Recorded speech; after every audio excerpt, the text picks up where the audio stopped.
Hey everybody, I am the MoeChicken. Welcome to my stream. Tonight, we're doing something a little bit different. So I was going to be working on this anyway, and I thought, hey, why not? I'll stream it. Maybe it'll be interesting to someone. Specifically, what I'm going to be working on is I'm going to be trying to convert. Let's see, is that too loud? That's fine.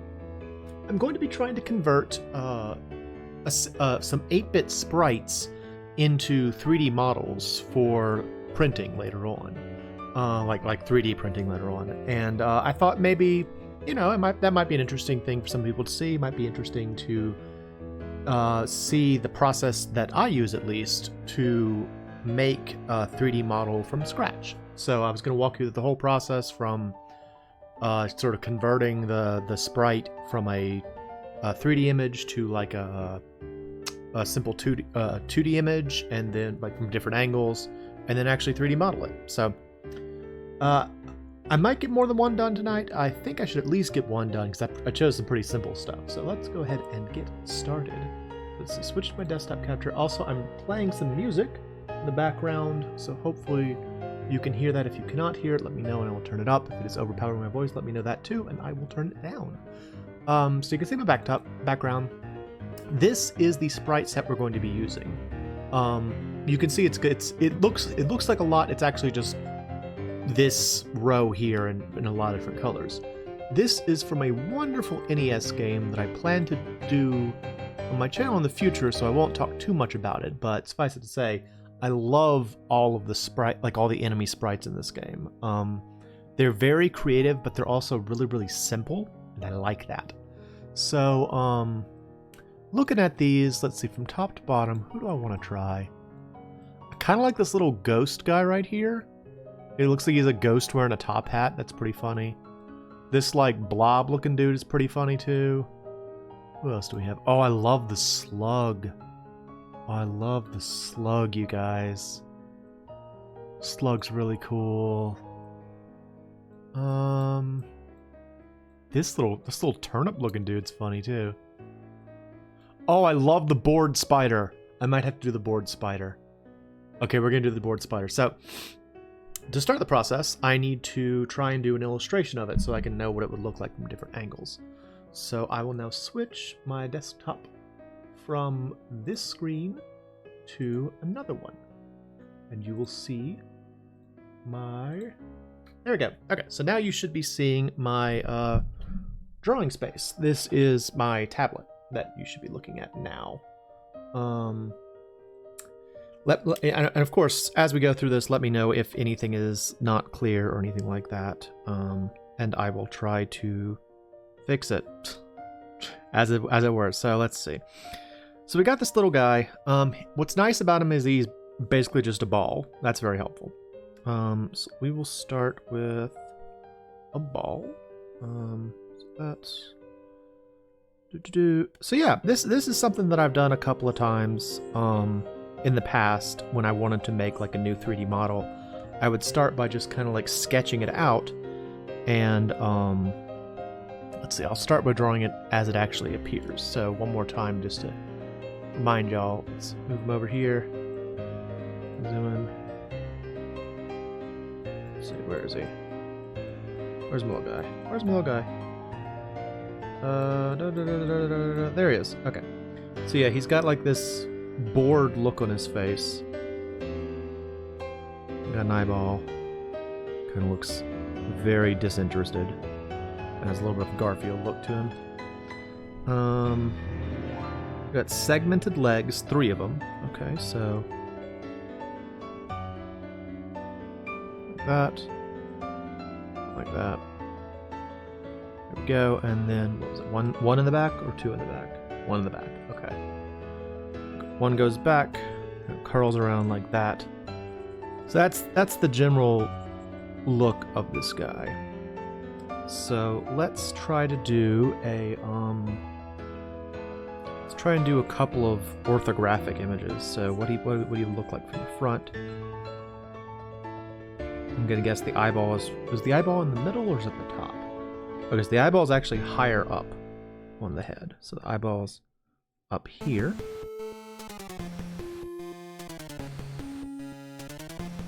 board. And I'm going to say, there's a leg, there's a leg. So it's a 3-segmented leg. So the first part goes into the body, and then it goes out, and then it comes back in. So out initially, and then it comes back like that. The last leg is in the back. Okay, so that's like a front. It's F. Let's do a side view.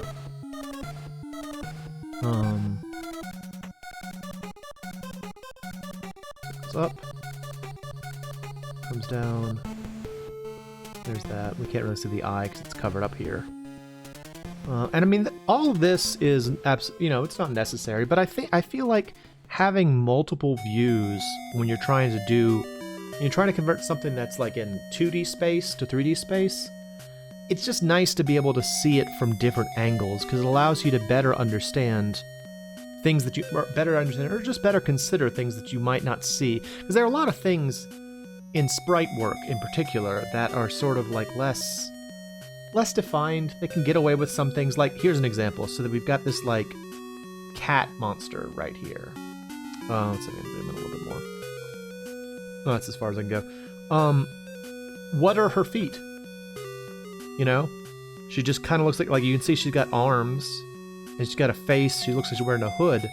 Where are her feet? This is something that, like, if I was just working off of the sprite, I might not consider. That's why I like to kind of, like, do a bit more preliminary work, just to make sure that, before I get started trying to model something, I have a pretty clear understanding of what I'm doing. It's especially useful when it comes to designing, like, things that move, or like toys. Like a lot of what I do in Blender relates to like little posable toys. And with those, you want to make sure that you know how everything's going to move before you get started, because you might not necessarily be able to like there may be something that you need to set up early on that if you don't think about it ahead of time, you're going to be in bad shape. Okay. So now we've got our illustration here of Spidery Gem. And we can move on to actually trying to 3D model it. So, and considering how quickly I'm going through this, we might get more than one done tonight, which would be awesome. So now I must once again shift things over here. Well, actually I'm going to shift things over here so that I can actually see it. I'm going to drag it off of this screen onto another screen. So you can't see it, but it's on my main screen now, so I can see it. And that is what is important right now. Oh, I'm curious if there's anyone out there who does like 3D modeling, anything like this. Do you have a process like this? A series of steps you always go through whenever you make a new model? I'm curious because, it's like I only know what I do in terms of 3D modeling. I don't know what other people do. I assume it would be something like this, but I don't really know. Alright, let's switch over back to the original screen. Switch my screen again. Display number 1. Done. Alright, you're back on my main screen again, so let's actually make the monster. Let me open up Blender. Blender is my my 3D modeling option of choice. So let's start with a body. Make a cube. Make that bigger. Switch up to move. Go on up. Yeah, I'm curious how other people go through this. I'm also curious how other people go through the 3D modeling process.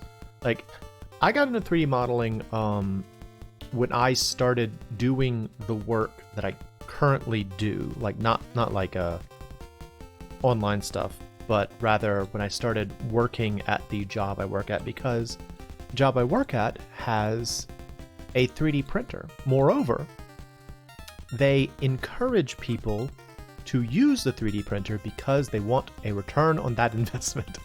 And so they have no qualms about people using it for whatever. You just, you provide your own supplies in terms of like filament and stuff, and your own models, and you're able to do what you want, which is cool for me. and it has afforded me many opportunities to make many cool things. And that's sort of how 3D modeling has always been for me. It's just been sort of a hobby, but I mean, I'm sure there are plenty of more effective ways to do the various things that you will see me do tonight, but I do them as best as I can. I do them in the only way I know how to, so hopefully it's entertaining. Alright, so we've got our ball here.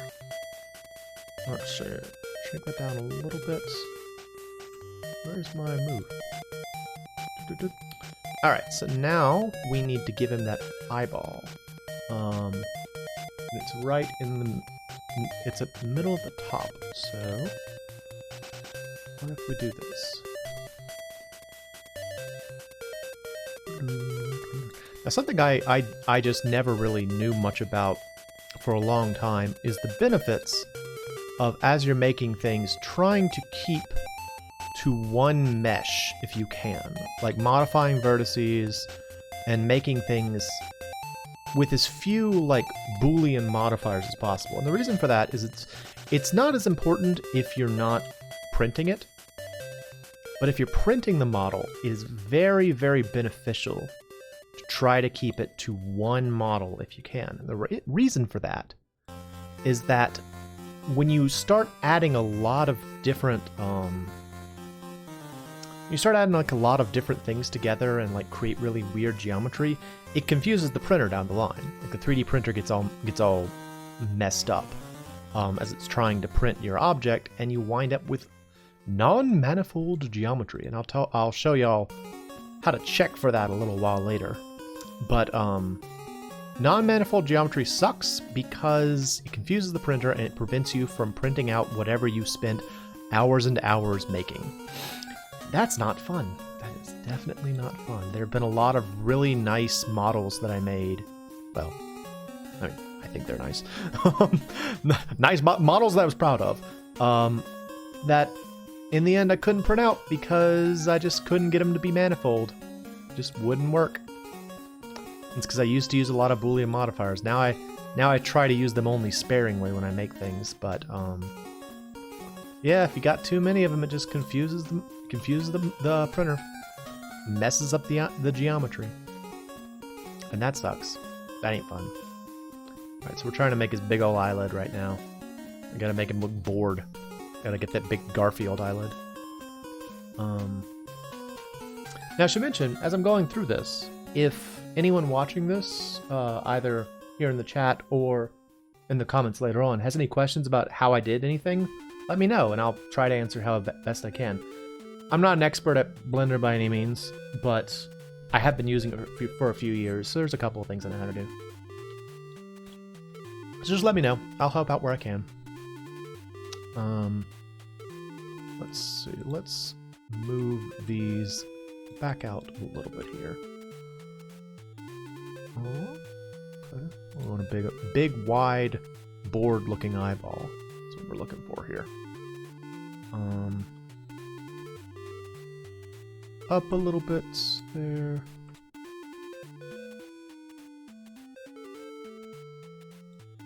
Let's see here. Oh, yeah, I don't know how well this stream is gonna go in terms of people watching it. You know, it's one of those things. Like I did that. I did a creative stream a while back, a long time ago, where I made a couple of things in Blender, and I mean nobody watched it. Really, very few people watched that one. But I thought, you know, I was gonna do this anyway tonight, so why not stream it? Why not give it a go? Right, so now we gotta give him his eyelid here. Connect that. Now, funny thing about that. So what I just did there is I divided this one and then connected the two. But what I didn't do, this is still one image, or still one face. So I have to actually delete. Hang on. Delete only the faces, please. Only faces. And then I have to actually remake that, or the geometry will be all funku. That was something that I've done wrong many times and had to learn about. Let's see. How's that eyeball looking? Okay, so now oh, it's loud. Oh, it's loud.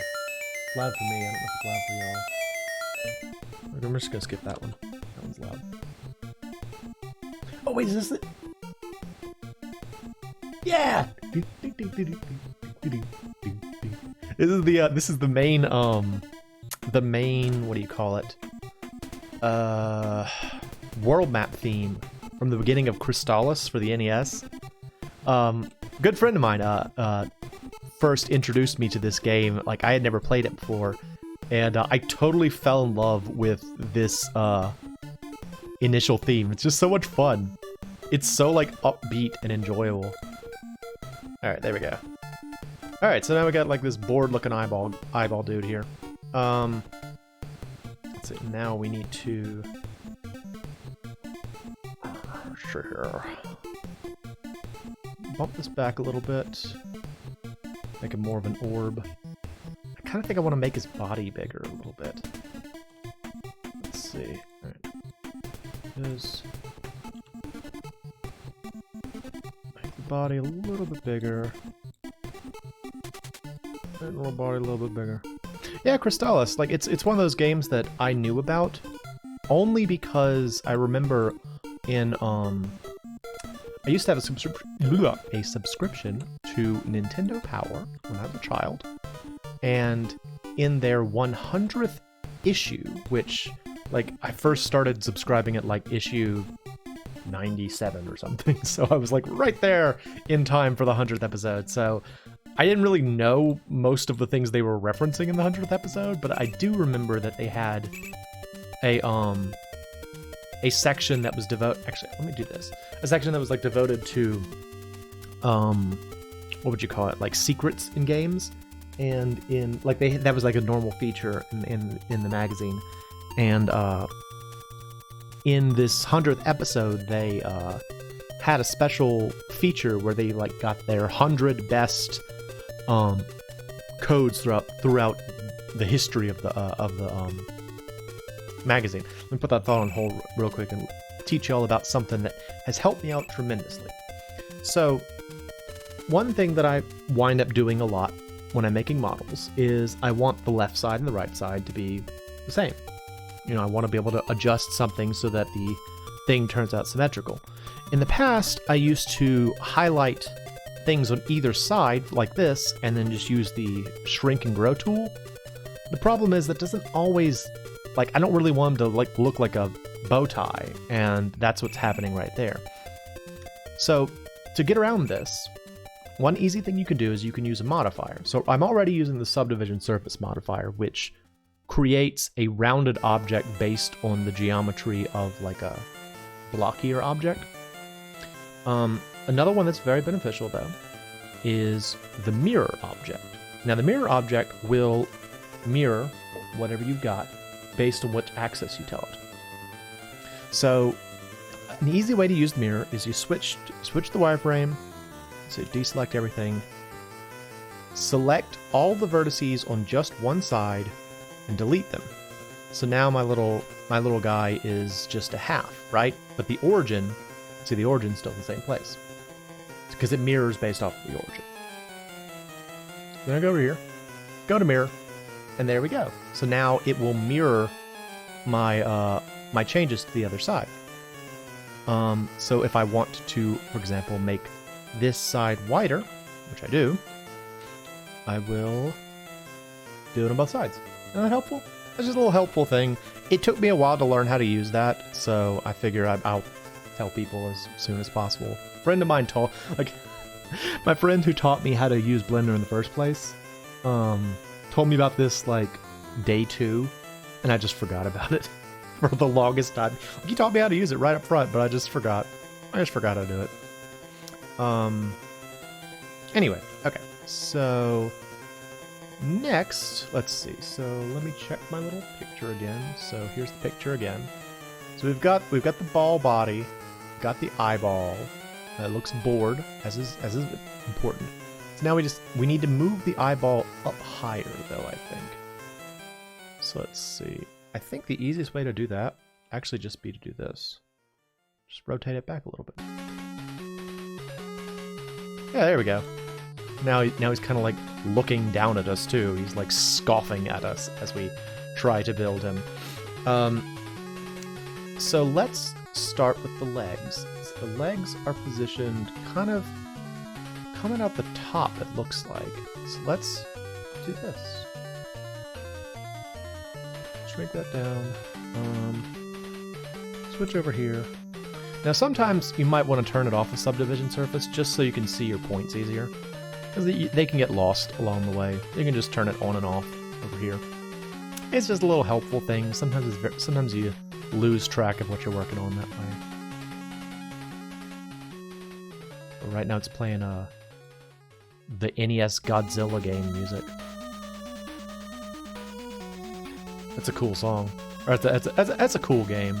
It's one of those games that, like, I probably would never have played if not for the fact that growing up I had a friend who had regrettably, I wasn't really introduced to Godzilla movies until much later in life. So I didn't have that wonderful experience of like growing up enjoying Godzilla stuff. But I did have a friend growing up who had it was just like a big rubber Godzilla toy. That's really all it was, but it was like my favorite thing to play with at his house. I loved that Godzilla toy. It was so cool. I would always like play with it, and it would like beat everybody else, and I was always excited about it. So yeah, big old rubber Godzilla. Alright, let's see. So we need this up here. Swell it up a little bit. Block that. And you see, the other nice thing about using the mirror is I don't have to make two of these. You know, I only have to make one leg. That's very helpful. Well, I'll have to make the back leg too, but you know what I mean. Let's see, how do we want to do this?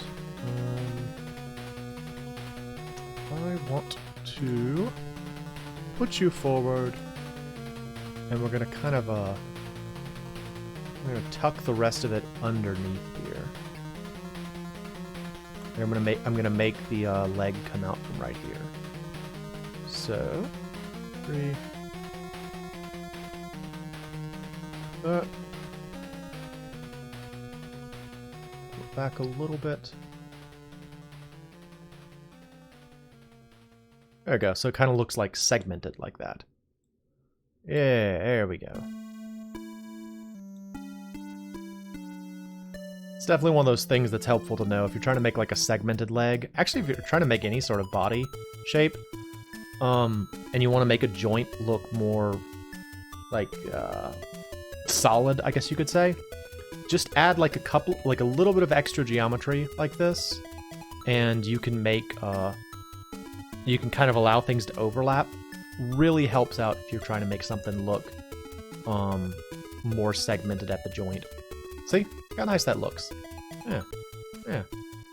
All right, now we got to keep going down with this here leg.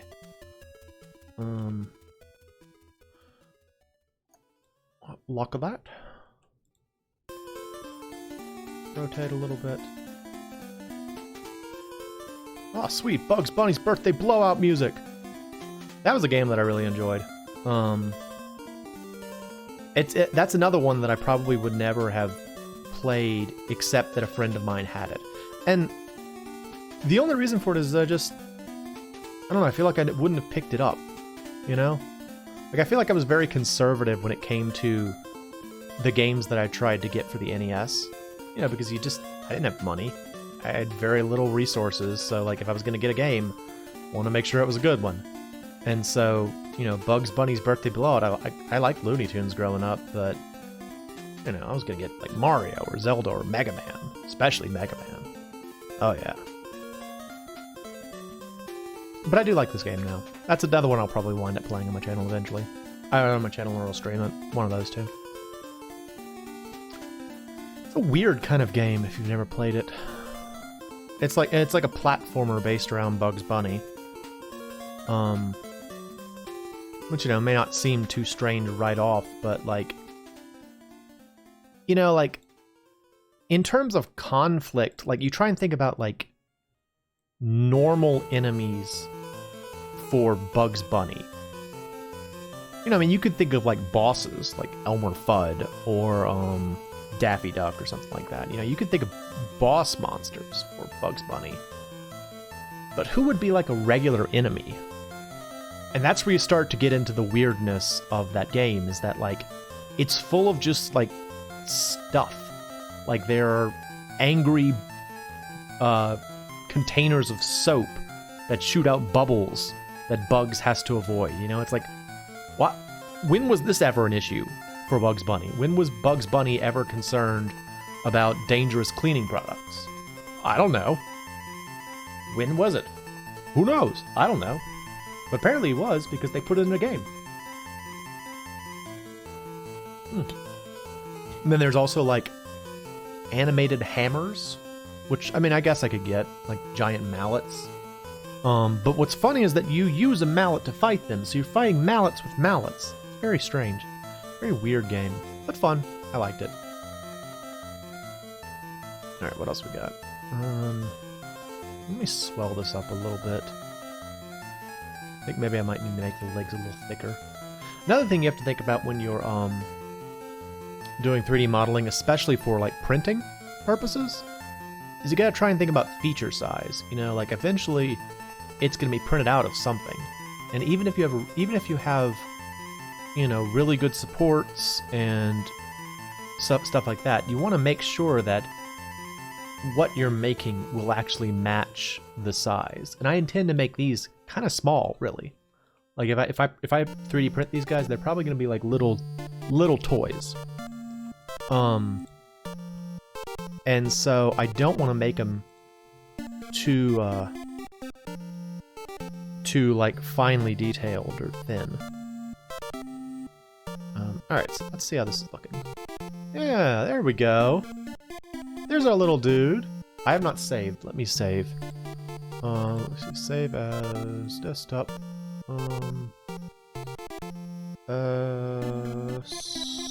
Spider Gym. Yep, there we go.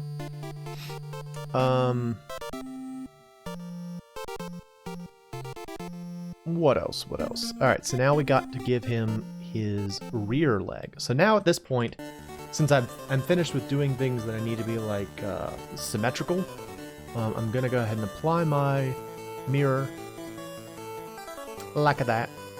Like that. There we go. What's this little spike right here for the front?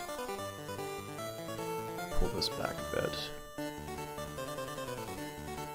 And smooth that out a little bit. There we go. Okay. Oh, there's a gap. Uh-oh, there's a gap. And this is the dangerous thing about working with this modifier. The mirror modifier is that sometimes you wind up with gaps. I don't want there to be a gap, though. So we gotta try and get rid of this gap. Alright. Easiest way to get rid of a gap, of course, is just to fill it in. So let me switch back. Alright. So... yeah, you definitely don't, like, you see it's like overlapping in a strange way. That's not something we want. We want it to be smooth, because you do not want non-manifold geometry. It is problematic. It is absolutely problematic. So I will just kind of sew this up here. There we go. And let's go ahead and check. So, a very useful feature in Blender that you can use if you're trying to do 3D printing like I do. There is a 3D printing check mechanism right here. Now you have to enable it. So if you go up to like, where is it? It's, where are preferences? Preferences. Where are preferences? Help. Window. Render. Preferences. There we go. And you search like 3D. Yeah, Mesh 3D Print Toolbox. This has been very helpful for me in terms of just checking things before I get into trying to print them. It just allows you to do this. So you go here, check all, and it'll tell you if you have any issues. So I've got some strange bits, intersect faces, non-flat faces, and overhangs. But what's important is that I don't have any non-manifold phases. Everything is manifold, which means ideally it should print with no issues. So just a useful thing to have if you need it. And then another thing that's nice is you got this cleanup feature, which will allow you to make things manifold if need be. It doesn't always work. There are some situations where you can't save the day, but it can help in a fix. Just if you, like if there's something and you know there's a small bit that's not manifold and you're just like, I just need to print this. Sometimes it can fix it. So that's a little like extra thing, useful to know about. So let's see. All right, so now we got our guy. Now we got to give him his back leg. So the back leg, I think I will do here. It will come through from there.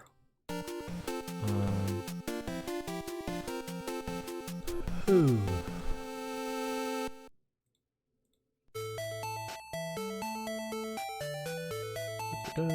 Oh, sweet Shadowgate music. You know, it's a funny thing. I remember one thing that I heard from I don't actually remember what YouTuber it was, but at least one YouTuber was talking about the fact that like there were certain games that they wish they had done an episode or done a series on later in their career because they feel like they could do it better later on. Shadowgate's that for me. I really wish I could do Shadowgate again. I feel like I've got better audio now. I feel like I've got a better handle on how everything works now. I just feel like I could do a better job with Shadowgate now than I did. Oh, what was it 4 or 5 years ago? Whenever I first did Shadowgate. But, oh well. It's fine. Alright, that. Pull it back a little bit. Go. Now, something you may have noticed me doing is making a insert and then doing it again. The reason for that is that it allows you to have this sort of hard edge. If I only did one and I moved it back, it would be a very like soft edge that would affect the surrounding area, and I want it to be kind of like a precise separation from the body. So that's the reason for that. Just a little side thing. Might be useful. Might be useful if you're interested in trying something like this. Alright, so do that.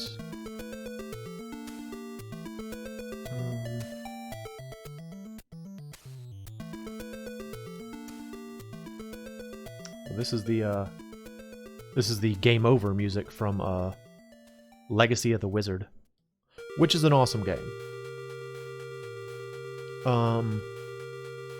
It's sort of funny, like there's some songs, like when you get a video game soundtrack, particularly an old NES game soundtrack, there's some songs that you're like, wow, this was probably never meant to be heard for more than like a couple of seconds, because like the entire length of the song is like maybe 5 seconds.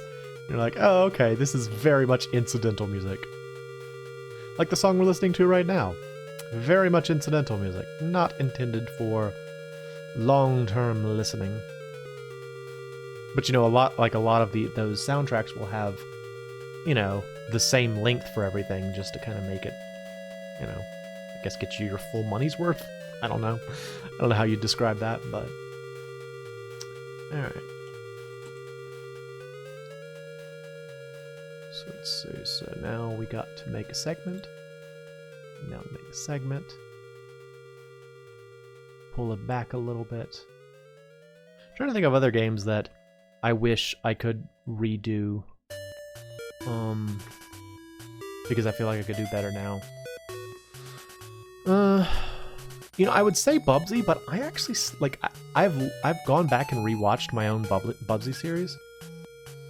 I still think I did pretty good. Like considering that was the first time I'd ever done it, I feel like I did pretty good with that one. Maybe Snowboard Kids. Snowboard Kids might be one I would want to do over again.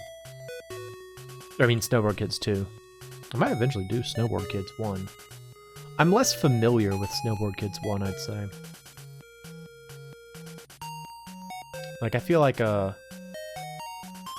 Snowboard Kids 1 feels like a less complete game than Snowboard Kids 2 to me. You know, SK2 was just more solid. Like, it had more bulk to it. And I feel like that kind of really helped it be more memorable to me. Because I mean they have like the same engine. They're very similar in terms of gameplay. But you know, Snowboard Kids 2 had the better trick mechanics, and it's just I don't know, I think it was a better game, personally. That's me. Alright, so let's... What is this song? What is this song? What is this song? Oh, this is more Crystallis music. Not all of the Crystallis music was good, but a lot of it was. A lot of it was. Oh, I never finished the thought about Crystallis. Yeah, so the I was just talking about Nintendo Power, and I never finished that thought. There was a list of you know, the top secret codes or whatever, and one of the top ones was what was known as the Crystallis Wild Warp Code. And what this code would do is it would just allow you to go wherever. It was just like I don't remember if it was a button combination or how it worked exactly, but it just sort of lets you teleport to like one of, I think, 9 different locations in the game. Just at random. I gotta do it again. That's another instance where I needed to do another insert so that I could keep this, like, I wanted this lip here. I had to do it again. Yeah, it would just kind of teleport you somewhere. Just teleport wherever. And it was apparently it was actually a problematic code, because if you used it at the wrong time in the game, you could actually get yourself permanently stuck. You can just place yourself in like a unwinnable state because you didn't have, you know, whatever MacGuffin you needed to get past like a gate or something. I think it's kind of funny. It's like a secret code that would just wind up sending you somewhere arbitrary. All right, so there's our guy. There's Spider Jim. So now, speaking of what I was saying before, well, let's compare him to. First, we'll compare him to our illustration. So there's our illustration. Could he be a little bit rounder? Let's see if we can. I'm going to expand his head a little bit here. His head doesn't look quite rounded enough.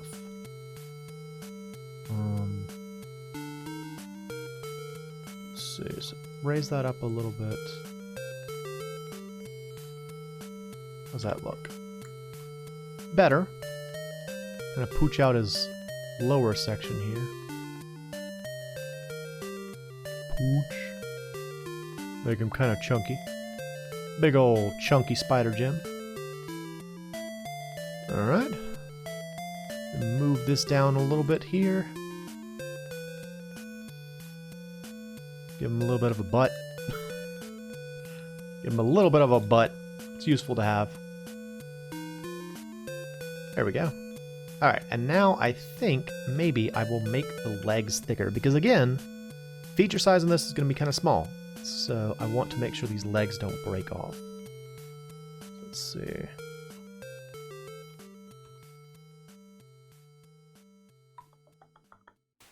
There we go.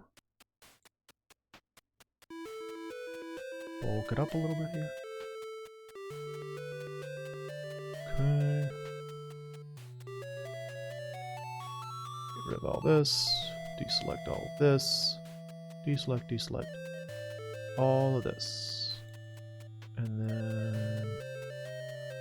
You know what? I should do this a different way.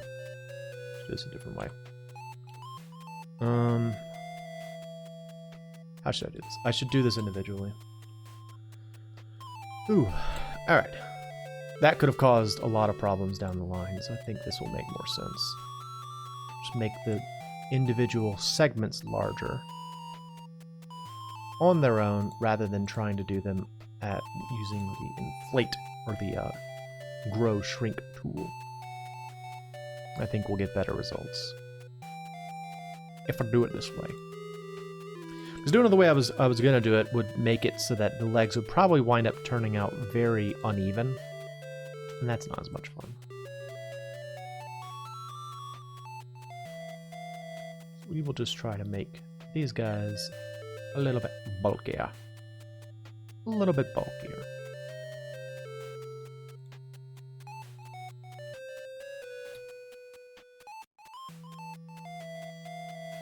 Yeah, see? So now when it's printed at a small scale, there'll be a lot more to grab, so to speak. Okay, let's do the others. This. Pull them together a little bit. This. Raise them up. Raise them up. Send them out. So what I'm doing right now, where I'm kind of like using the grow shrink tool, that's more akin to what I used to do back before I started using the mirror tool. Like using mirror would work really well right now, except for the fact that mirror doesn't work great when you're growing and shrinking, because again, if you get any of the internal geometry off, you're going to wind up with non-manifold stuff. We don't want that. I'm going to try to do it this way. Yeah, there, see, there we go. I got thicker legs. Let's move them back too. Here. That one, that one, that one. Bulk up the legs a little bit here. I'll do it around the joints too.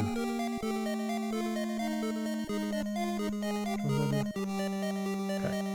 This. This.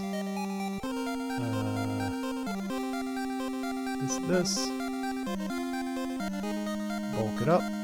Bulk it up. Yeah, there we go. And there's our little spider Jim. Look at him. He's cute, huh? Look at him. Yeah, Spider Jim. Cool. Let's compare him to the sprite again. So we've got the sprites. Oh, it's on the other screen. Hang on. There we go. So, our sprite guy again. Where is he? Where's our original Spider Gem? There he is. Oh, come on. Zoom! Come on. Come on, Mo. You can do it. You can do it. No. Incorrect. Yeah, there he is. There he is. Ours does have the arms a little bit higher up on the body. He's kind of like squatting, I guess you could say. But I think it gets the point across. Let's see. I could actually... So let's do this. Bring this forward a little bit. Swell it out. So we want to give him that kind of orb-like body. Keep that look. Yeah! Yeah! I like it! I like it. Awesome. Alright, so last thing we have to do, we have to check the 3D print. So check... Let's or go ahead and apply this, and then check all. It's gonna analyze everything. It's thinking about it. It's thinking about it. And it looks like you're good. No manifold edges. Awesome. The last thing I want to do before I stop with our guy here, we have to actually export it. So we go up to here, we go to export. Export is an STL. STLs are what my 3D printer uses, so I just export as an STL. We've got our STL, and then one last thing you can do that's just kind of helpful is go ahead and run it in your 3D printing software and just check to make sure it slices right.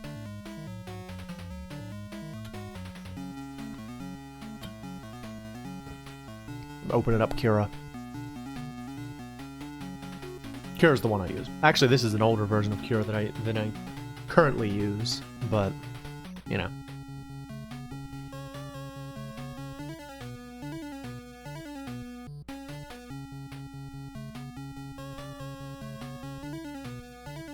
Come on, Cura. I do love the Rocktopus, though. This little, like, rock and roll octopus. It's a funny idea.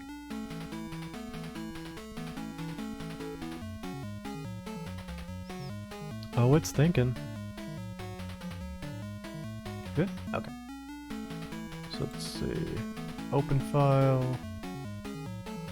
Desktop. Spider Gym. But failed to load.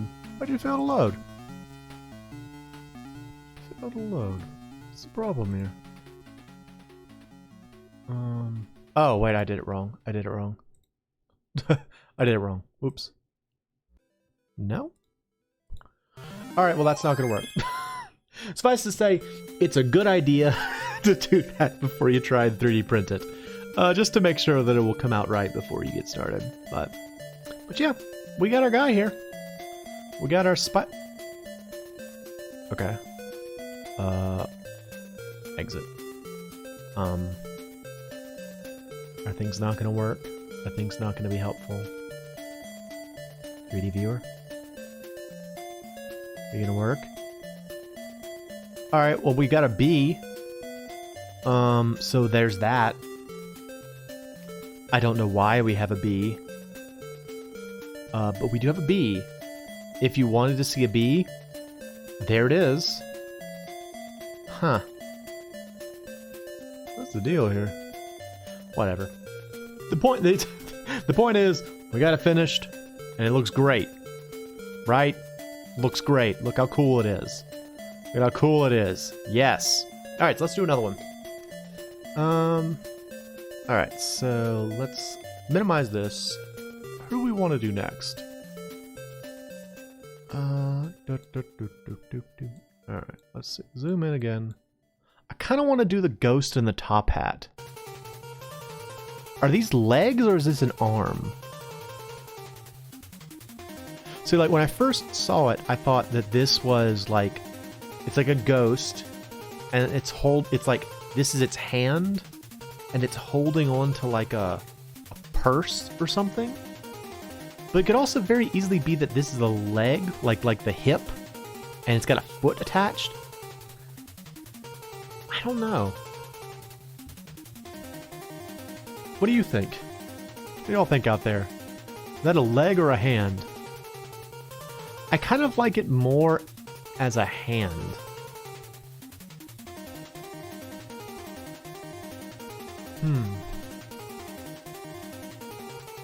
I feel like I see it more as a little hand holding something.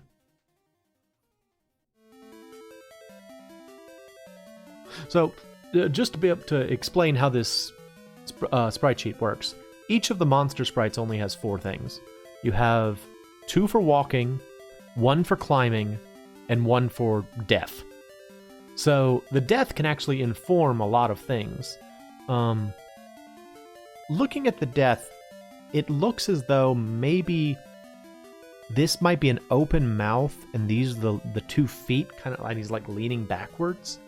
Or it could be that this is telling us that it actually has like a 3rd foot. Well, but no, will we be able to see it from behind? This is why you have to draw them ahead of time, is because you have to get it straight in your mind what it is you're going to be making before you get started. I think I am going to make this, and I'm going to assume that it's an arm. So, okay. So, now we have to draw it. Switch back to my other monitor. Oh, here we go. Oh, y'all enjoying this? I hope some people are enjoying it. You know, it's fun for me. I like to do this sort of thing. All right, there's Spider Gym. Alright, we'll get rid of Spider Gym. Well, I'll keep it. Let's see. I'll save this as desktop Spidery Gym. There we go. Alright, that's saved. What else do we have? Oh wait, I gotta switch it over. Right. Sorry. I was just sitting here looking at this on the other screen. But there we go. Okay. Let's do a new page. I'll just scoot through this. Okay, so we have our guy. Oops, wrong one. Sorry. Not used to working with so many monitors while streaming. Alright, so where's our guy? Where's our guy? There he is. Okay, so once again, he's kind of mostly round. He sort of looks like an upside down teardrop with a hat on top. So let's see. We draw like the upside down teardrop shape. There's that. We draw the hat. A flat hat. Like that. And you got kind of a Kirby-like face. Right? Yep. Okay. And then he's got an arm here. Arms on either side. And I still can't help but think he is carrying a purse or like a basket. Or like luggage. Like maybe this is actually a ghost on like a business trip. Never know. Could be. In fact, now it is, because I think that's hilarious. It's a ghost on a business trip. That is what this monster is from this game. And you must kill it. It does not matter that it has things to do. It does not matter that it has contracts to get. It is a ghost on a business trip. Ghost on business. Ghost on business. There we go. Alright, so let's do the orthogonals. So we're going to start with the front. Front shape. It's got a very small face. These hands in which it carries its luggage.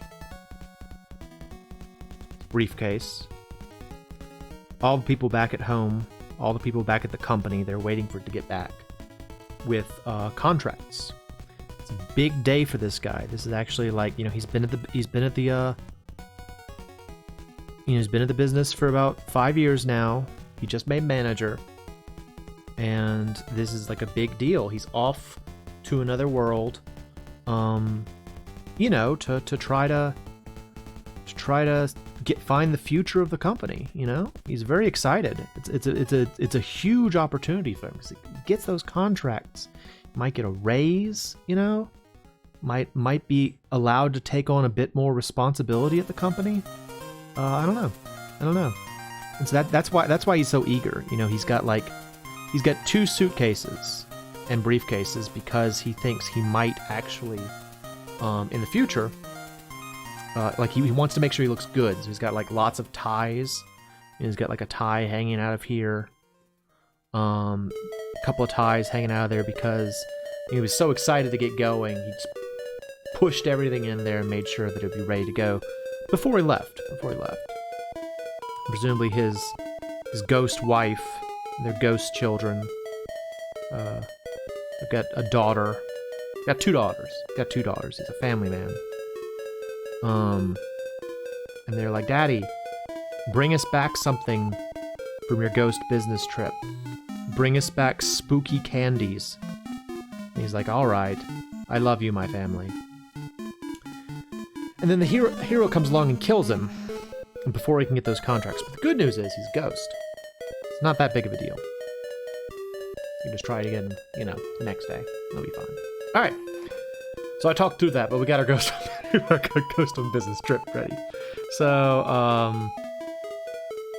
all right, let's move on. So switch back over. Main screen. Main screen, turn on. Back over there. Bring this up again. All right, so this is Spider Gem, so we can close Spider Gem. New. General. There we go. Let me move the image over so that I can see it. I can move this large structure in front of me. Like I bought like a little stand. Sorry about that. A little stand for my my tablet, which has been very helpful. But it's also big and wooden and kind of in the way. It's like a full-on what do they call that? A lectern, I guess? Is that the term? Lectern? Why are there 2 windows open? Done. Okay. You know, it's like one of those like, wooden things you would normally put a book on. I'm putting a tablet on it. I needed something to like an easel. But it works great because it's very durable, but it's also in the way. All right, starting again. So, where's our dude? Here he is. Ghost on business. Let's see here. So we need to start cube. Oh, hey, it's the ending theme from Deja Vu. All right. So once again, I'm going to start by subdivisioning my surface. Now you can choose like what you want to do. I always bump it up to 4 and 4. You don't really need to if you're not going to actually render anything.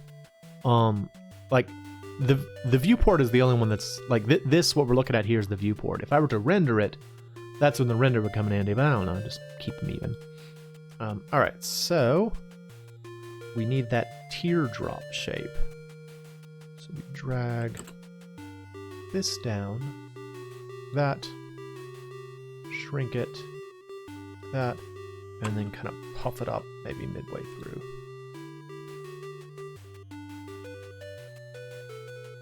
And then I want to give him kind of a little tail. Like in the illustration I did here from the side, you can see I gave him like a little ghost tail. I love when ghosts have the tail. I think it's really cute. So I'm gonna give him the ghost tail. It's very important to me. So side view. Right. That. Shrink that down. Oh, side note.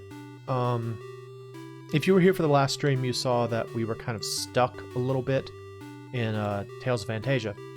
And I had thought that I needed to level up. I figured I was definitely under level, and that was the issue. Turns out that was not the issue. The issue was that my equipment was crap. I did buy that lightsaber. Bought that lightsaber, and it made things a lot better. So we are going to be able to get back into Tales of Fantasia pretty soon. But I'm probably still going to level up a little bit more just to kind of smooth things along. But yeah, I went from doing like Kless's damage was in the range of hundreds before, and then I bought the lightsaber, and all of a sudden I'm doing like 4,000 damage a hit. It's amazing how much help you can get from switching from a metal halberd to a laser sword. Makes things a lot easier. So yeah, that was at least good to know that I was not actually low level, but bit of a surprise that. Hopefully that will make it easier. Knowing my luck, you know, I'll do another stream of it and it will still be hard, and then I'll, you know, wiggle my little fists in the air and stamp my feet in my impotent state. And you will all laugh at me. As well you should. Alright, so there's our kind of little ghosty ghost shape. So I want to kind of make his back swell out a little bit here. Swell this up a little bit.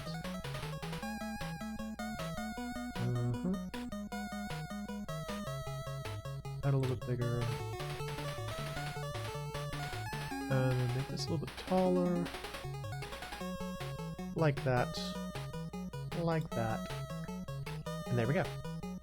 Oh, bring this down just a bit. Kind of starting to look a little bit like a weird grub, but that's okay. Just got to keep that teardrop shape. Very important. All right. There's our ghosty body. So now we need to give the hat. Let us start with the hat. The hat means business, and we know this is business ghost. Another thing you can do, if you want to make like right now I want to make a brim. So what I can do is I choose this entire section on the outside, I push I, and then I enlarge it. And you see it just kind of makes a brim for me like that. It's very helpful, that. Basically, I just, not extrude. what's the term? I inserted a face on all this. Like I inserted a face around the ring, and then I just blew that out, and it gives us like a little hat shape. That's a very easy way to do it. Let's see, and since it is a hat, I want to tuck it under a little bit. Show that he is wearing the hat, and that it's not just growing out of his face. Shrink it a bit, and bring it up a bit. Wait, hang on. This. Once again, I add an additional face just to give it that little bit of guaranteed lip. So you can see now it has this kind of like hard lip here to show that the head's going into it. Just a little tip, little things that make things easier for you.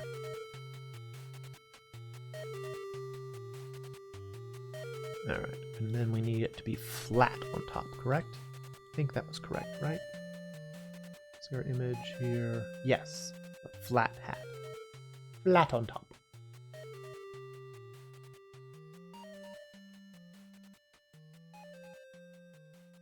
So another easy thing to do, if you want to change a rounded surface like this to a flat surface very easily, easiest way is just insert a face and you're done.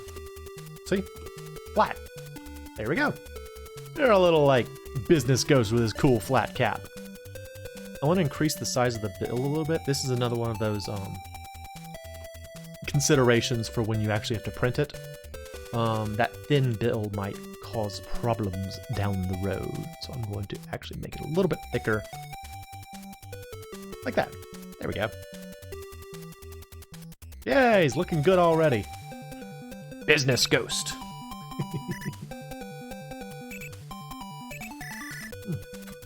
Excuse me for drinking so much.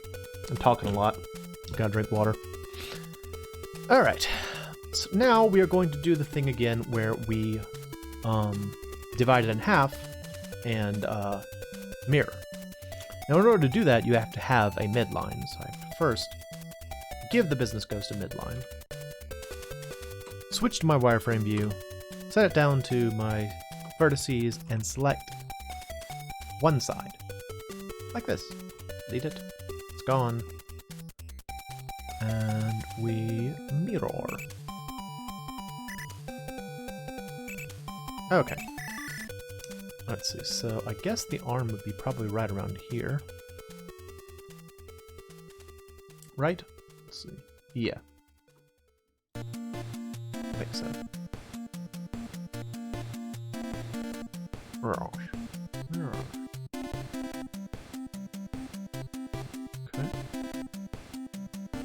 I don't want to go all the way across the body like that.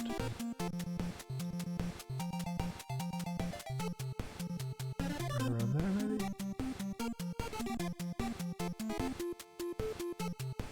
Oh, we got more Crystallis music again. Yeah, but when that friend came to visit that taught me about Crystallis, he taught me about two games, Crystallis and Solar Jetman. Both of those are really cool NES games. And again, both games I probably wouldn't have tried otherwise. So that's the wonderful thing about the NES, though, is that there are a lot of fun games that you just wouldn't expect. And then just when you find someone who's like a zealous advocate for them, they're like, yeah, of course, try this game. And you're like, is it good? Do I want to play this? And then you do, and you're like, oh, I did want to play this. Awesome. Who knew? And your friend's like, I knew. I knew it was good. So I told you about it. It's exciting.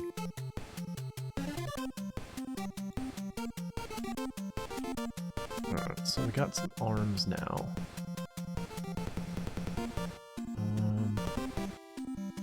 I'll kind of make these a bit chunkier.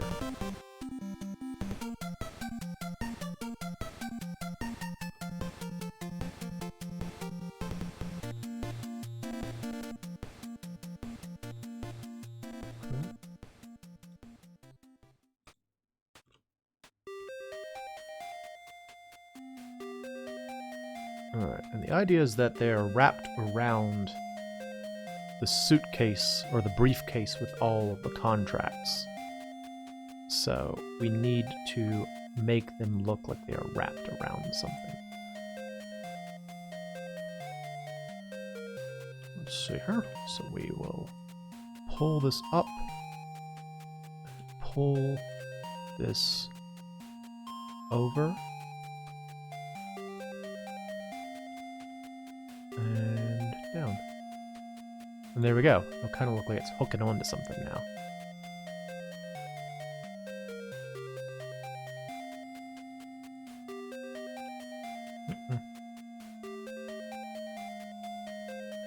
Yeah, see? Now it kind of looks like a grabbing hand.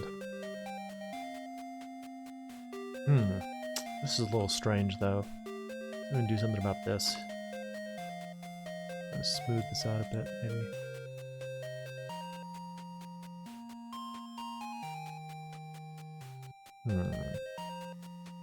How can I fix this? There we go.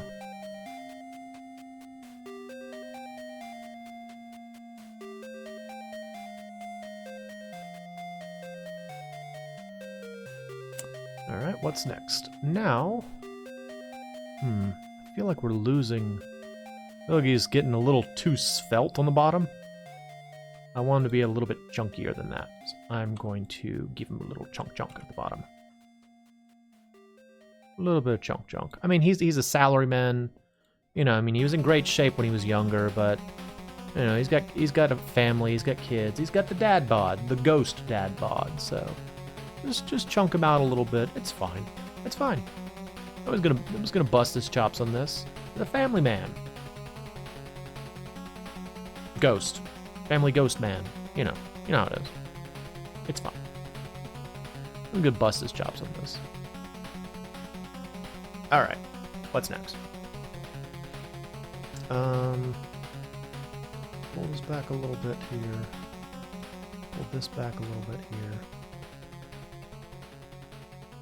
Alright. Now we actually need to give him the briefcases. The question is, how do I want to do the briefcases?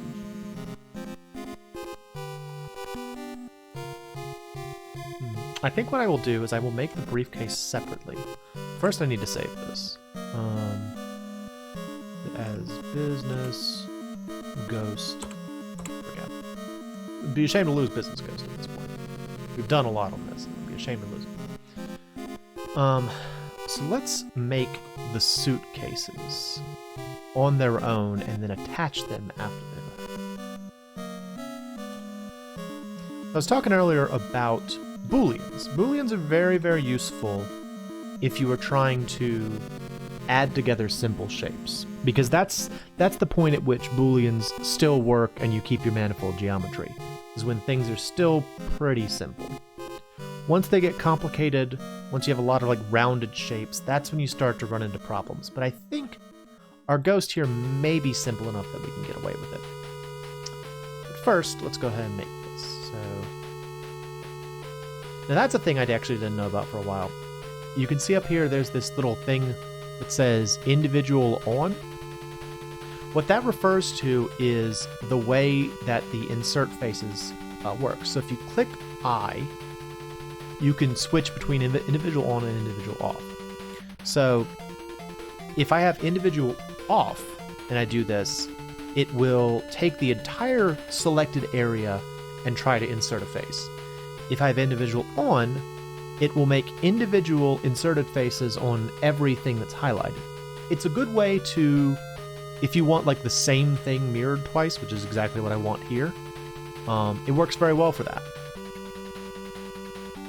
And it's very easy to toggle on and off. You just push I twice to get it to work. So there's that. So now I want this. From the side, please. From the side, please. Thank you. Go up. Yep. That.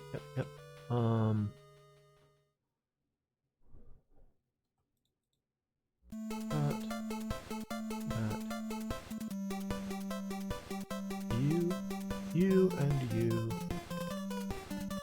So I'm going to join these two in the middle. That's my goal here.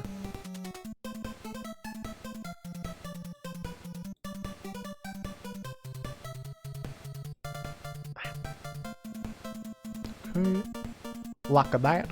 Lock of that.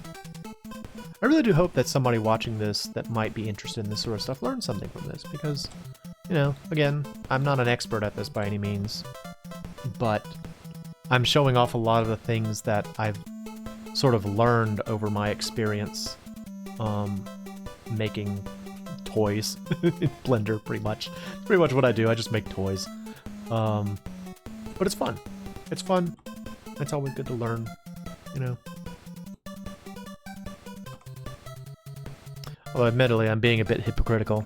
I always get so intimidated when I watch someone else do anything creative online. I'm like, no, I can't watch. I'm gonna judge myself now. So don't be like me. Learn from other people. It can only help you.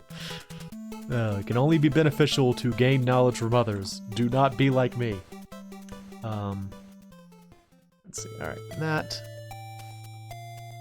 And there we go. There's a little briefcase. Cool. So let's see. Let me subdivision surface this.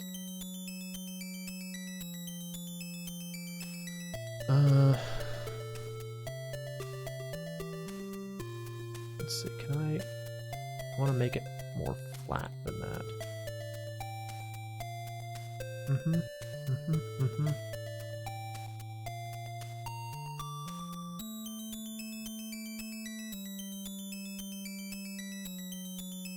As a side note, since music from that game is playing right now, did you know that Legacy of the Wizard is actually the 4th game in its series? It is. Apparently, the series is known as the Dragon Slayer series in Japan. And the 4th one, Legacy of the Wizard, was the only one we got in America. Which is a shame, honestly. Side note, if you are interested in Legacy of the Wizard, they actually released it recently on a Namco collection of all things. My friend told me about this, and I was really surprised because it's not a Namco game. It's a Falcom game that was released by Broderbund here in America, so I have no idea why it was on a Namco collection. But it is. And, yeah, so if these little sprites I've been working on, you know, seem fun to you, give it a try. It's a great game. Although expect to put in some time. It's not an easy game. it's a bit challenging. It takes some time to figure out where everything is. It's like a puzzle game, kind of, or like an exploration game. One of my favorite kinds. All right, there we go. Look at that. Look at that little suitcase full of contracts and ties. The business ghost is ready to use. All right, so origin center mouse. That. Now the reason that we made it rounded like that, aside from just aesthetic appreciation, is because the target item, business ghost here, is currently using subdivision surface, which means that if we were to combine the two, we would need to have them both using the same modifier.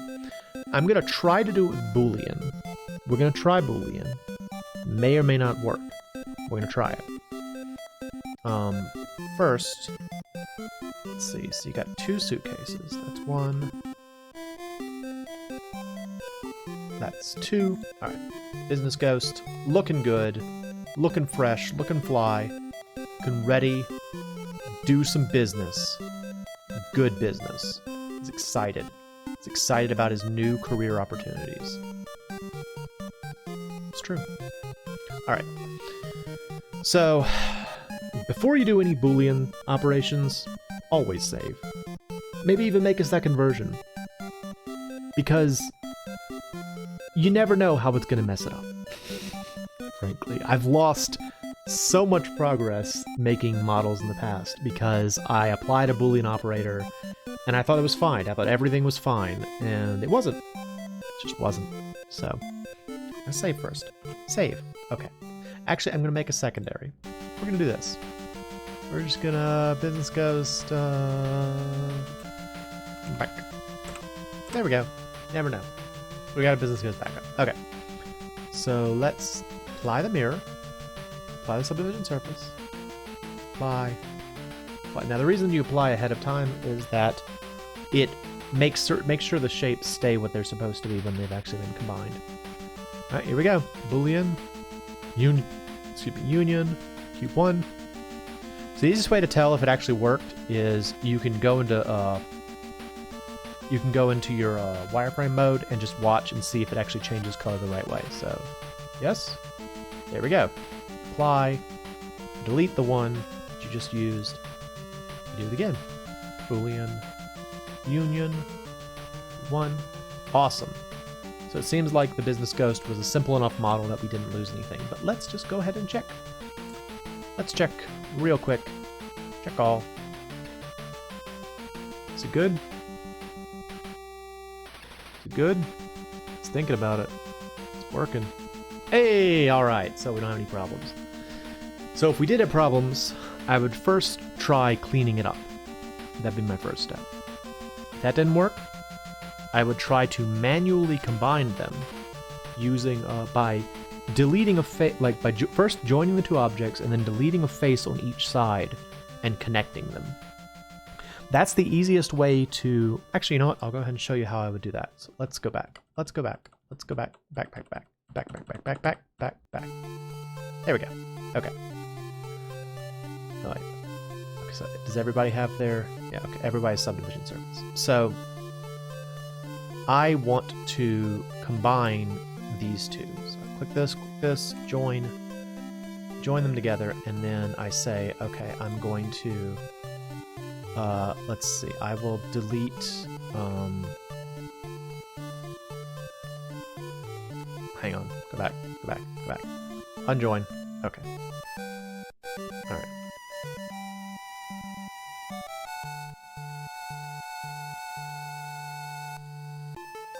Let me unfurl your hand for a second here. I can get to the juicy underbelly, so I'm going to delete this one. Or rather, I'm going to do this. Delete. Faces. And now, I will do this. We'll join you two. Holy matrimony. It's very exciting. Oh. Come on.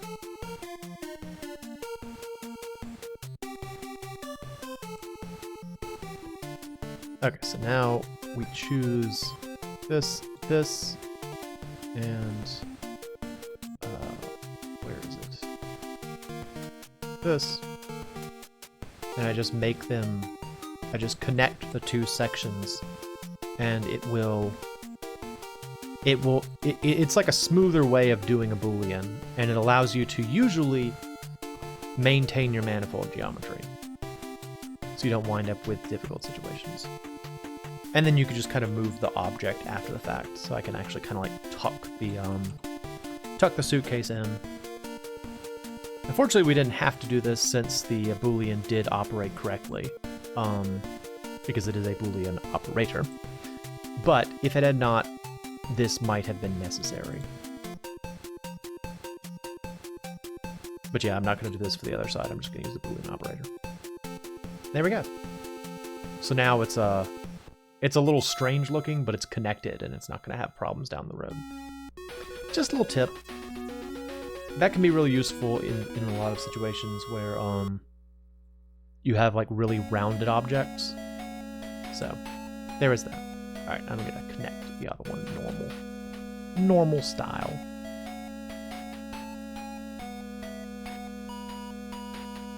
Apply this. Boolean, union, cube 2. It's so much easier to do the Boolean way, so it's always worth trying, but just frequently fails. Alright, cool. So, Ghost is coming along, Ghost Salesman's coming along. Last but not least, it needs a face. It needs that winning smile so that he can get all the contracts. I keep saying contracts because that's like all I know about business. I don't do that type of business, and so I don't really know what business people look for, but I assume it's contracts. Alright, so I need to make its face. Nope, wrong one. That one. you. Gotta get that winning smile. By winning smile, I mean blank stare, because that's pretty much what he had, but, you know. It's like a winning smile for ghosts.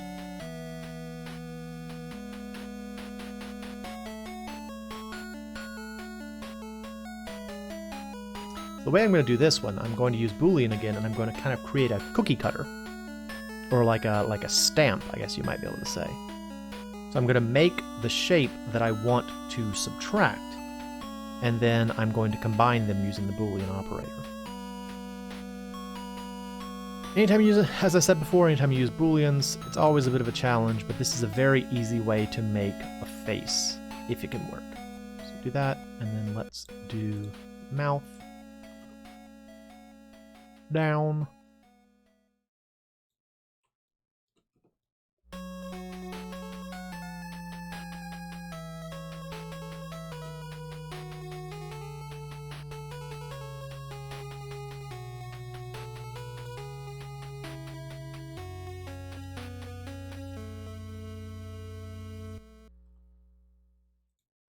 Okay, so now we put the face into the body. Like so. Like so. Okay, and now we see if it works. Let's see. Well, first we have to apply these. Apply. Apply. Apply. And what did I say before? Always save before you do a Boolean. Always save before you do a Boolean. Because you never know what might happen. Difference.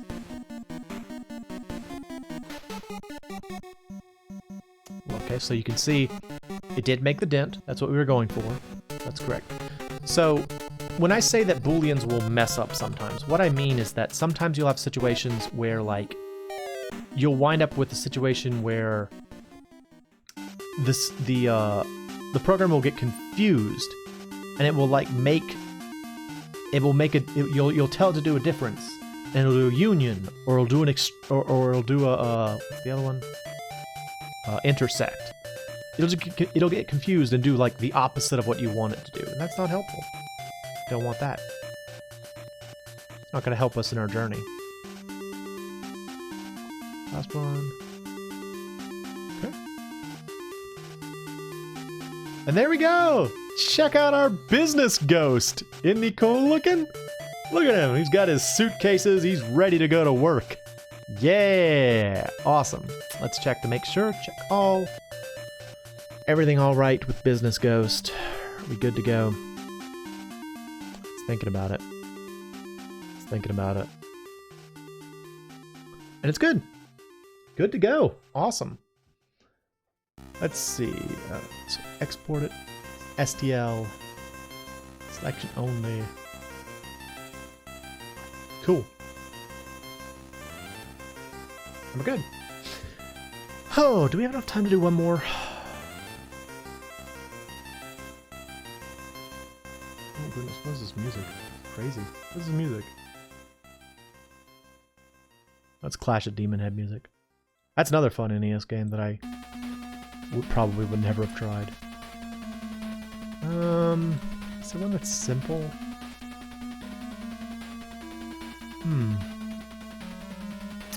We might be able to do Octopus Guy. How long have I been going? Oh, I've been going for an hour and 30. So I guess about 45. Excuse me. Maybe we can do Octopus Guy. Let's try and do Octopus Guy. Alright.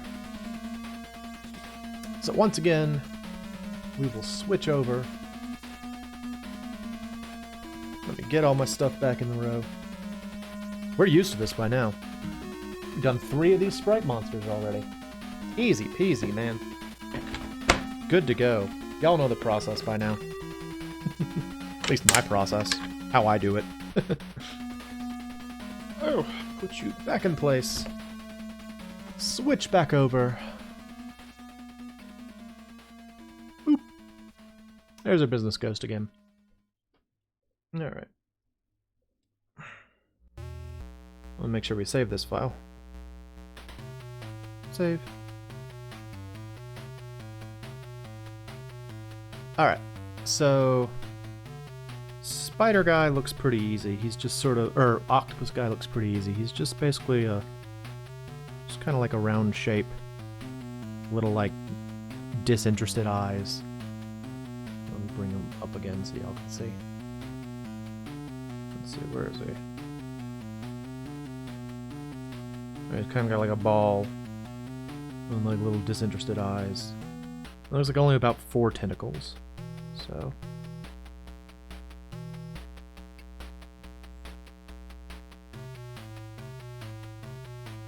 Yeah, that's pretty easy, right? Like a bowling ball octopus. He's like, I am a bowling ball octopus. It kind of looks like he has a mustache.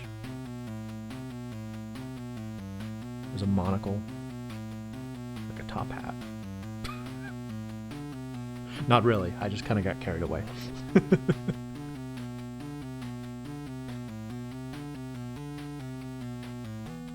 I think I'll make all 4 kind of point in different directions. So he can like sit comfortably.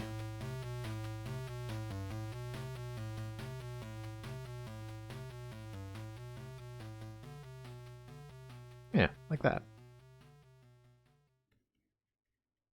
Bowling. Octo. Yes. Cool. That was easy. I think this guy should be pretty easy. Let's see. Let's switch over again.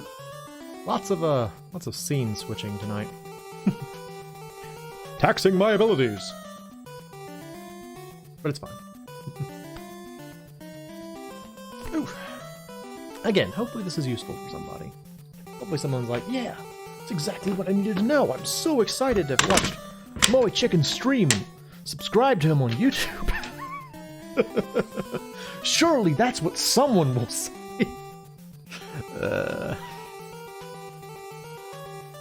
Alright, switch back over. Nope, not that. Not that. There we go. Cut. There's our business ghost. He's so cool. New, please. New general.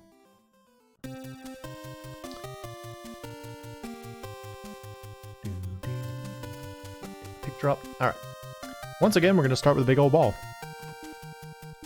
Easiest way to do it. Okay.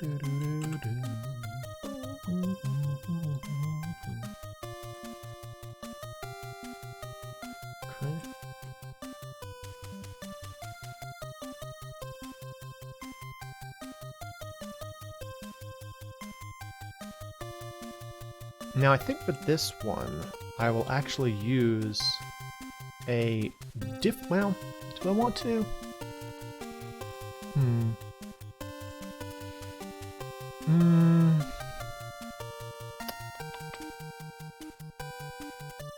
Maybe. We'll see. We'll start with the body. There is a technique you can use to make tentacles easier. Easy tentacle technique. Where you can use a line and make a pipe out of it. But it may cause other problems down the road. Still, it might be useful to know, and that is the point of this after all, is to try to show you how I do things, and maybe it will help you in your own way, if this is something that you are interested in getting into. 3D modeling is fun. It's fun. I enjoy it. Oh, this is the spooky cave song from Bugs Bunny's Birthday Blowout. This is a cool song. Nope.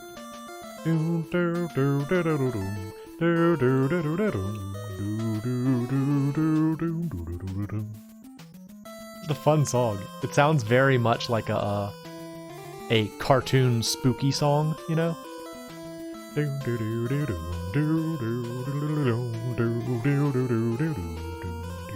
Just fun. It's a fun song. Alright. We're gonna use our individual again, so we can make the eyeballs. It's stuck in my head now.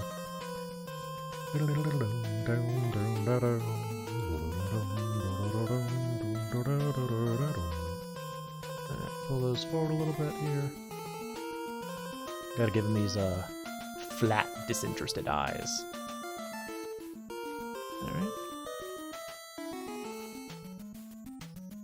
Once again, because we want to have that good, strong lip, we are going to make multiple frames. And then pull the eyes back out. There we go. Look at those disinterested looking eyes. Well, this kind of looks more like an alien now, actually. So we can bulk up his forehead a little bit here. Bulk up the whole head. What happened there?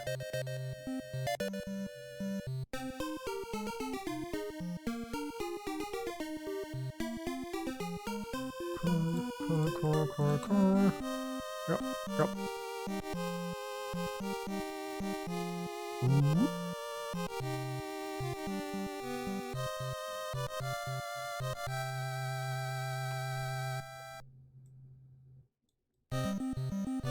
There we go. Yes, yes. Look at that. Look at those disinterested looking eyes. I love it. Let's bring them down a little bit though. Make them a little bit bigger here. Well, that's not necessary. Okay. Alright. So now we need to do the tentacles. So I will go ahead and show you the pipe making technique I talked about. And we will decide whether or not it's actually useful. So, the way you do this is you first have to start with an arc. So let's see, where's the curve? Bezier curve. Here's my Bezier curve. So, if you never worked with Bezier curves in Blender, they're easy to use. You choose the center point, and you can rotate it. You can like, oh, you can grow or shrink it, that kind of thing. It's like a standard Bezier curve that you'd see in any other vector program. Thing is, though, it's a 3D object, so you can do things like rotate it. That's what I'm going to do, because I want it to kind of curl up. So you can also, the way that you would add like a midpoint, you select both points that you want to put something in between. Push W, push W, push W. Okay, you don't push W. You mess up in front of everyone, and then you do this, this. Why is it subdivide? Why is it doing this? Okay, there we go. Mess up in front of everyone. The whole internet saw it. The whole internet does not watch my streams. Anyway. Okay, so there's our shape. So now that we have this shape, we need to add the object that we're going to use to make the pipe. So the way you do that, you make another object. I'm going to make a circle in this case. And this circle will be our pipe. So you select this, go down here. Where is it? Where is it?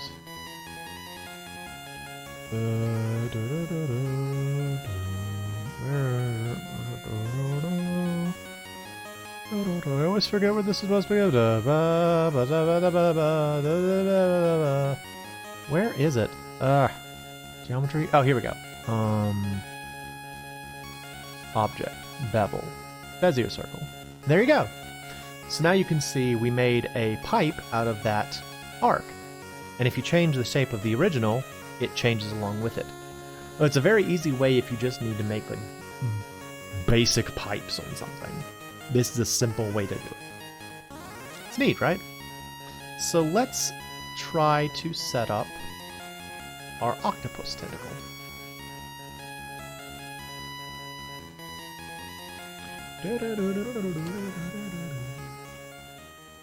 Alright.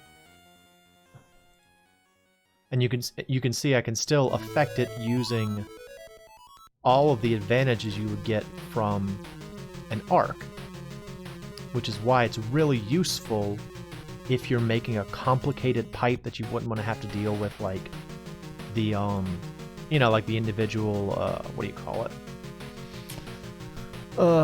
You wouldn't want to have to highlight specific edges and stuff. This is an easy way to handle that. The only downside being that it is, at least as far as I know, there's probably a way to get around this, but you're kind of stuck with it being that same uniform shape the whole way. So if we're going to use this, what we're going to have to do, first of all, we're going to blow it up.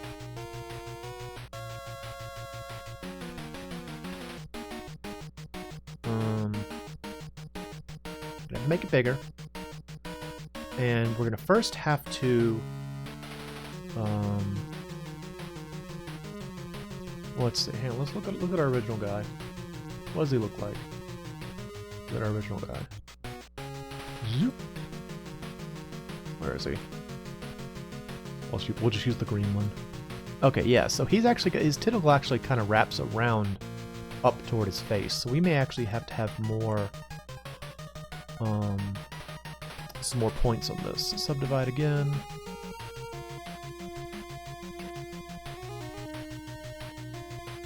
Yeah, kind of like that. And you make it like kind of curve around a little bit like that. Yes, yes, yes, yes.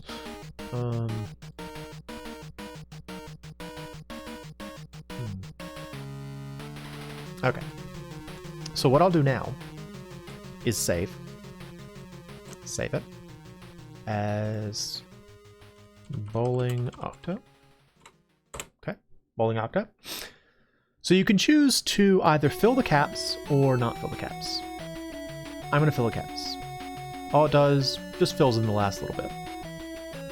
Also, why is it like that? It should not be like that. Should not be like that. Subdivide. Okay. Ah, that's why it's like that. Okay. Okay. You can see we've got the filled in caps. So once you've got it ready to go and you have everything you want, you can go here. Let's see. So you select the object. The object, where is it? It's convert, I think. Convert mesh from curve. Boop. And now, as you can see, it's a mesh, and it functions just like any other mesh. So right there. So now we're going to highlight all of this. Nope. Nope. Okay. Try again. Highlight all of this. I'm gonna try just like shrink it down. Oh goodness. That ain't right. That ain't right. Why did it do that? It's bizarre. Okay, try a different way to do it. Flip. Turn on my... There we go. Okay. Oh.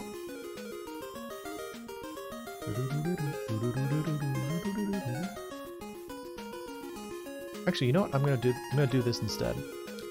This is probably not advisable, but I'm gonna do it anyway. We are going to get rid of all of these. Do this. Delete. Delete. Dissolve edges. It didn't work. It didn't work. Okay. Don't do that. That doesn't work. That apparently does not work. Now we know.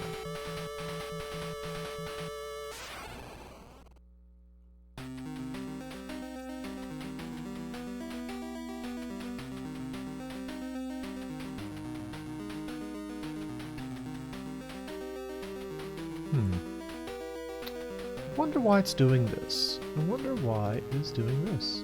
It's very strange. It's very strange and inconvenient for me. Because I'm trying to do a thing, and it's getting in the way of my thinging. I just want to do the thing. What's so wrong with that, Blender? Oh, live troubleshooting. Everyone's favorite, right? Everyone's favorite. Oh, well, it's fine. We'll figure it out. We'll figure it out, and then we'll have an awesome octopus in the end. Bowling octopus. I'll just do this. I will fill these in.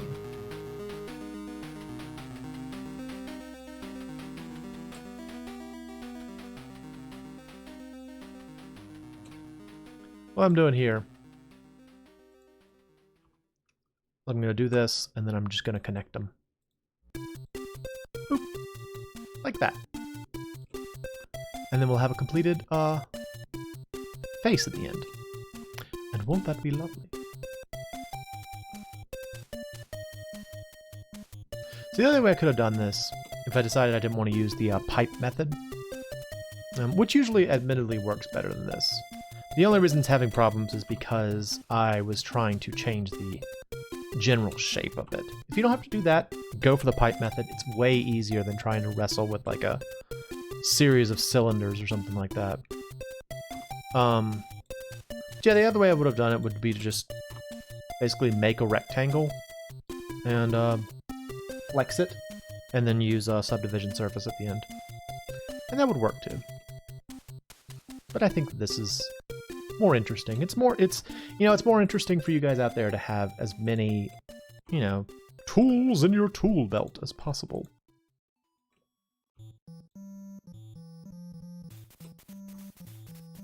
And if this is going to provide any sort of useful information, I want to be able to help, after all. So that other people can make cool stuff. Because that's the goal in the end. You want to make cool stuff, right? It's always fun. Be like, look at this cool thing I made. Be really excited about it and show it off, and people are like, oh yeah, that's neat. And then you're like, but look at it some more. This took me weeks. Look at it some more, please. I'm not done yet. Oh, I have a friend at work. Poor thing. She was my friend who, she works in the area of the place where I work that houses the 3D printer, which means that anytime I printed out anything, I would, like a small child, walk over and be like, look at what I made. Look how cool it is. And she's like, uh-huh, cool. Wow, you're neat. Look at this cool thing you made. It's like, thank you for the patronizing. I need it because I'm proud of myself about this. Thank you. Appreciate it. That's what friends are for, right? Patronizing. Alright. You. Yep. Uh-huh. Oh, this is taking a while. Probably should have done it the other way, but oh well. Whatever. We learned something. Oh, there's the death music from Shadowgate. Thy quest is over! Aha! Man, I want to play Shadowgate again. Would y'all be mad if I played Shadowgate on stream again? I really like Shadowgate, and it's been a while since I played it. Oh, I finally got myself a real NES copy of Uninvited, too. Very happy about that. Oh, goodness, no. It was surprisingly really hard to find. Like, when I did the series on it, I used the, what was it called? The 8-bit adventure anthology that they released, which was, still really good. It's a good way to play it. But, man, being able to have the original, I love that.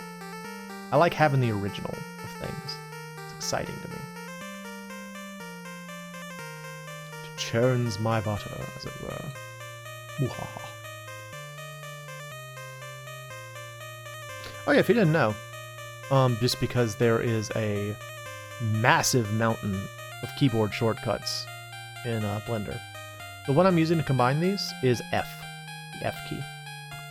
It just, if you have two things selected, it tries to draw a line between them. Or a face, or it just basically tries to combine them. So like I'm using F to combine these, and then when I go to actually make the faces, I will use the same key. There we go. So now I'm going to switch to edge selection, and then I push F. There you go. It's just an easy way to fill in spaces. It's amazing how many like simple things took me forever to learn in Blender. It's one of the big downsides to Blender is it's got so many keystrokes and like things are hidden. It kind of reminds me a little bit of Photoshop in that way. Like when I first started out doing digital art, I used a program called GIMP, which stands for GNU Image Manipulation Program. It's free too if you want to try it out. And it has a much simpler interface, in my opinion, than does Photoshop. Like I got GIMP first because it was free, and then like sometime later I bought Photoshop, and I was like, wow, this is a lot harder to use. I mean, it can do more. It's a stronger program, but if you're just getting started, man, give yourself all the conveniences you can. Take as many roadblocks out of the way as you can. Just get going. Just do it. They get started on anything creative. Just do it. All right. That took forever. Let's check to see if it's manifold. Check. Oh, you see there? Okay, so it's got non-manifold edges. So now what I have to do is try to make these manifold.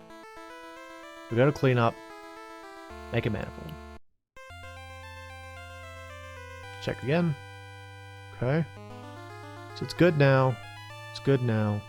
And whenever you do that, you always want to kind of just look over it again, because something may have gotten deleted that you didn't expect. But in this case, it looks like the whole tentacle is still there. So now we can make ourselves 4 tentacles. 4 tentacles. Kind of looks like a crayon, doesn't it? It's a little bit like a crayon. I don't know. Or something. I don't know. Looks like a thing. I don't know, it looks like a tentacle, but it looks like something. Alright. So we need 4 of these. Copy paste. For the longest time I didn't know that copy pasta referred to copying and pasting. I just thought it was a funny word. I didn't know. I had no idea. Here's another thing that is sometimes inadvisable. So you can see I've duplicated these and I want them to be perfectly mirrored. Well, right click, there's a little mirror thing down here. And you can choose to mirror over whichever axis you want. Problem is, sometimes it creates bizarro geometry. Every once in a while it will cause more problems than it solves. Hopefully in this instance it helped me. We will see. Alright, there's a little bowling ball octopus. Look at him. Look at him. Yeah. Yeah, he's pretty cool, right? Alright, so let's actually... Got a Boolean everything together now, which means, once again, save first. Always save first. It's very important. Alright. Let's apply that. Alright. And now let's start combining things and hope that it doesn't fall apart. Boolean union Bezier curve. Looks good. Okay. Boolean union Bezier curve. Looking good. That's 2. This song's really cool.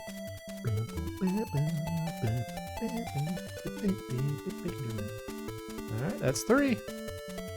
Doing good. 1 more. Hey, alright. Cool. And there we go. Let's check for manifoldness. And it looks like it's good. There we go. He's cute looking. Look at him. Very nice. Alright, save. Save and export. Export STL. Bowling Octo. We're good. Alright. So there we go. 3 separate sprites let me turn this off. 3 separate sprites converted to 3D models. If I wind up printing these guys out, I'll take a picture. Like, because with a lot of these, I print them out and I paint them. So if I wind up doing that, I'll take a picture of you guys so you can see how it came out. But once again, I hope this was helpful for someone. You know, I hope that people out there watching this are interested in this, that this helps them in some way, maybe makes you feel more excited about doing something like this, you know, because it's fun. It's an enjoyable project. So thank you for watching, as always. And I guess that's it for me. I am the MoeChicken. This has been Blender, and thanks for stopping by.